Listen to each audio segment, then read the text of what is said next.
Yo, what is going on, guys? We're back today for another Alliance War video, and we got only 3 wars left of this season. This is the third last one, and these final 3, probably the 3 best of the whole season. So, if you're watching this one, get ready for a really cool war.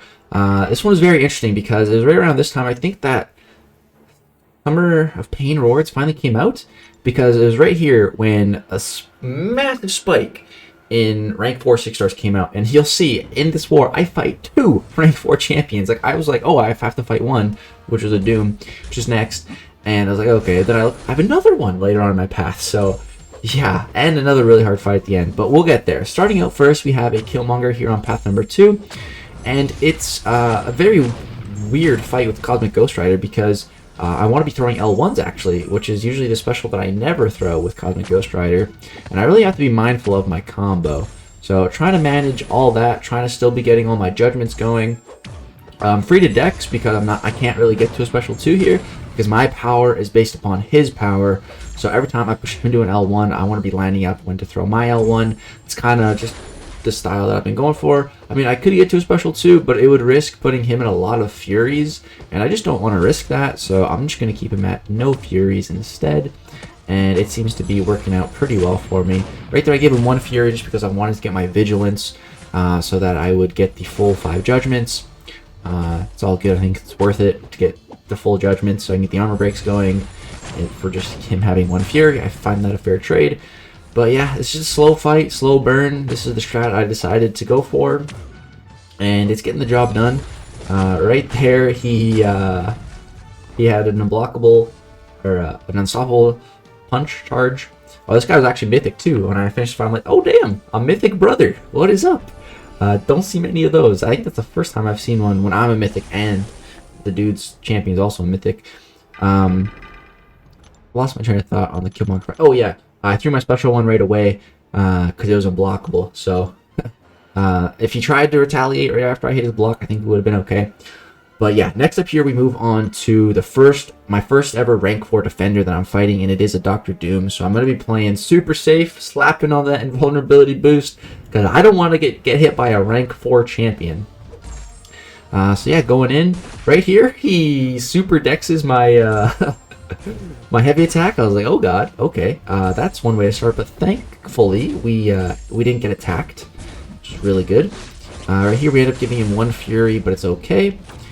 Here I think we get hit. Oh no, we don't get hit by the L1. Nice. We do get shocked though, so I need to just keep my distance from him. I don't want to get heavied. Yeah, so we don't get heavied, which is good. Go ahead, knock him down here, just to keep my temperature topped off. Clean evades on the special 1. We didn't get stunned either, so looking good. 1 more combo, he goes down. So played that pretty much perfectly, except for the start when he dexed my heavy. That was definitely max limber, and I waited like half a second, and then yeah, it was too much. Half a second was way too much. But it's all good. Came out of there. Didn't even need the vulnerability boost. We're scared for nothing. So it felt really good getting my first rank 4 champion down. Then next up here we have a Mangog, kind of mini boss here, blocking us from entering section 2.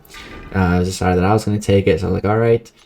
There's some guidance and flame on already placed, so everything I should be needing, which is great. I'm just kind of the battle group 3 torch guy, so I take the big fights like this, which is fine by me. I love torch. I like being known as the torch guy, so yeah, it's awesome. So this fight, we did die. Our 1 death so far this season is to Mordo, and it was on this node. Here with Mangog, it's great because, you know, I can just keep throwing my combos.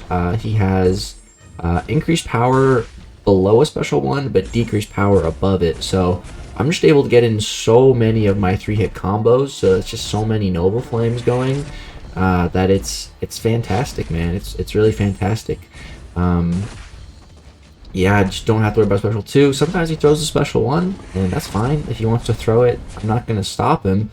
I'm not scared of the special 1. It's fine. So yeah, everything's going really well at this point. Throw my special 2. Get 11 Noble Flames on him. He goes to throw his special, but he plays himself and dies. So really great start so far to the war. That was all my initial fights. Cleared section 2 for the squad.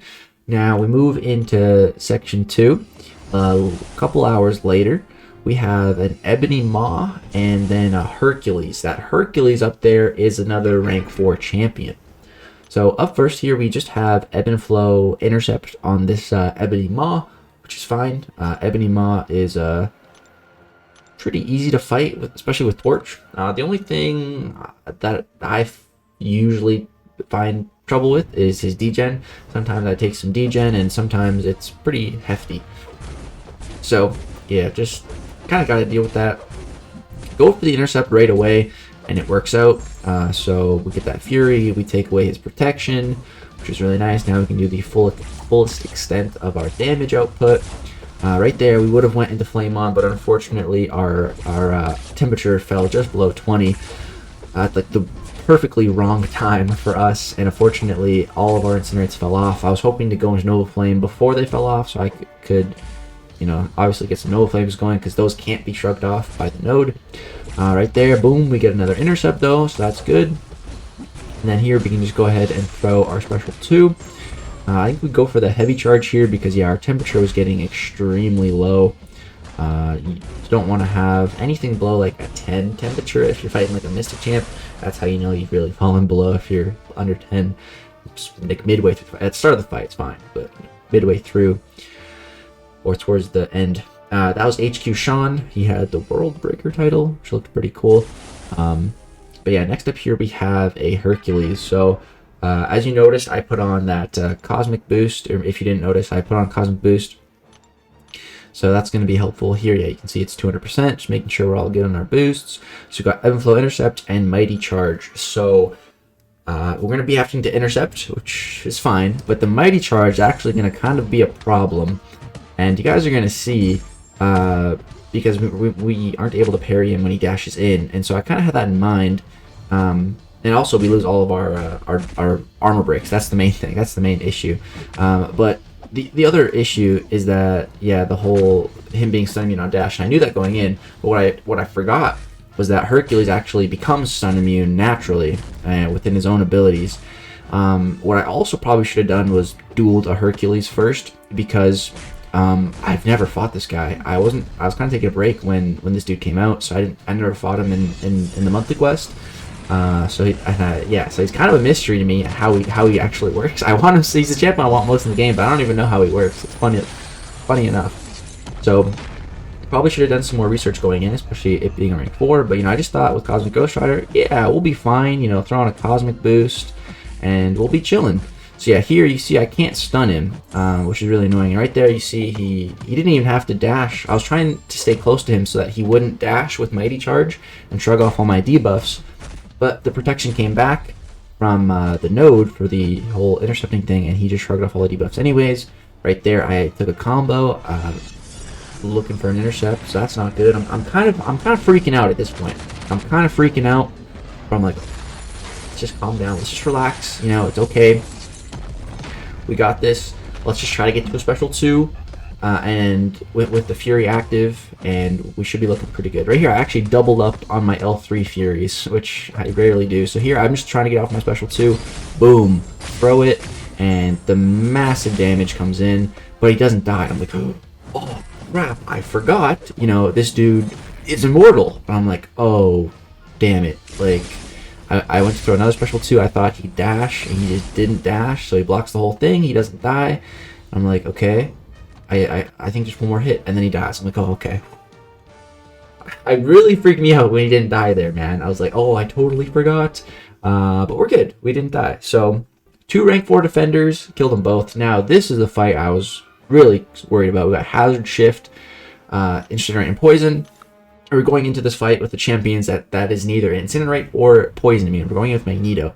But, he's metal, so there's a good chance we'll be lowering ability accuracy here. So, I threw on some big mutant boosts. I was debating throwing on an invulnerability boost, but I decided to just go for a Power Start 1 boost, because what I wanted to do was just to race to my special 3, and I kind of thought that the special 3 would just kill him. I thought wrong, but yeah. So I'm slowly just building up that special 3. Here he goes into Berserk, so he's unblockable. So I'm just kind of chilling. Went for an intercept there, but he said no. I'm gonna intercept you. So we took a bit of a combo, but it's fine. We're okay. Just hitting those reparries, baiting heavies, punishing them with my heavies. Here I was trying to, yeah, right there, boom, double stacked up all my prowess. I got hit, but it's fine because I'm unstoppable. I know the hit's going to connect. I just thought if I charged that heavy enough, this would kill him, but it doesn't kill him. It does about 80k damage, which is still a good chunk. But the main thing is that we got those bleeds going. However, we also got back to 2 bars of power, so I just throw that, does a lot of damage. The bleeds do their thing, they detonate, and he's dead. So yeah, 13 hits for that fight. I feel like this was one of my best wars. I feel like we just played really well. Took some pretty hard fights, some intimidating fights for sure. I was definitely intimidated going into them. But yeah, they all turned out pretty well. So yeah, I was really happy with my own performance for this war. Unfortunately, we did end up getting destroyed in this war. As you can see, we died 8 times and they only died once. It's pretty crazy. So yeah, we did end up losing. But now off to my stats. As you guys can see, I crossed the threshold for 100 power rating so far. We're 78-1, still in first place for power rating in BG3 and overall. And we got 2 more Alliance Wars coming, and both of them are pretty sick. We got quite a few fight volume in them and some interesting fights. So yeah, you guys should definitely check those out. Which will be uploaded within the week. If you guys enjoyed this war video, I would really appreciate you dropping a thumbs up on it. It really helps me in the channel out. Subscribe if you'd like to see more Alliance War content and just all content going forward. Thank you guys so much for watching. Peace out.